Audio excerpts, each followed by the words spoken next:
So narito na tayo sa exciting part dito nga sa FIBA Eurobasket mga boss. Simula na nga ng semifinals. Sino-sino nga ba ang magtatapat dito nga sa semifinals? At ano-ano nga ba mga boss no ang dapat nating abangan dito? Tara't pag-usapan natin yan.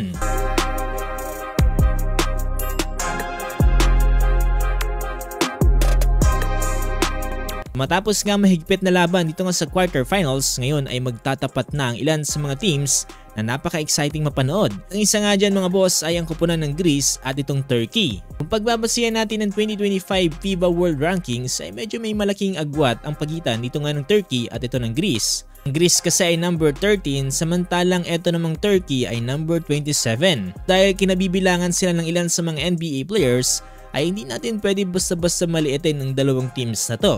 Eto kasing Greece, simula nang nakapaglaro na etong si Giannis Antetokounmpo ay tila nga ba talagang umusbong etong kanilang koponan. Aminin man natin o hindi no, kung wala etong si Giannis Antetokounmpo ay talagang mahihirapan etong koponan ng Greece.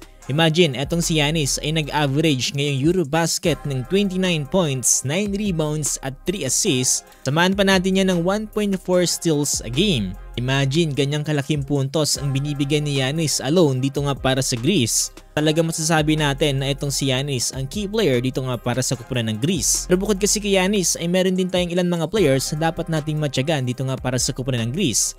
Nandiyan din kasi ang kanilang mga veteran player kagaya na lamang nito ni Kostas Loukas na kung saan nag-average ng 27 minutes sa game at itong ni Tyler Dorsey dito nga para sa koponan ng Greece. Di na rin nalalayo dyan ang koponan ng Turkey dito nga para sa Greece dahil kagaya nga ng Greece ay meron din itong Turkey na isang NBA player na pinag-relayan ng team. Dito ngayon walang iba kung hindi itong si Alperen Şengün.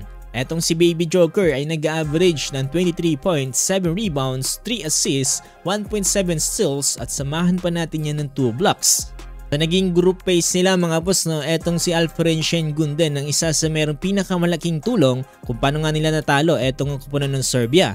Imagine, nasa Nikola Jokic na nakaharap nila dyan no, pero nagawa pa rin nilang yan talunin. Kung akong tatanungin mga boss no, medyo 50-50 ako dito kung sino nga ba talaga ang mananalo sa pagitan ng Greece kontra nga dito sa koponan ng Turkey. Isang advantage lang na nakikita ko dito para sa Turkey kumpara sa Greece ay talagang mapapansin natin na medyo may pagka-equally distributed itong kanilang mga puntos.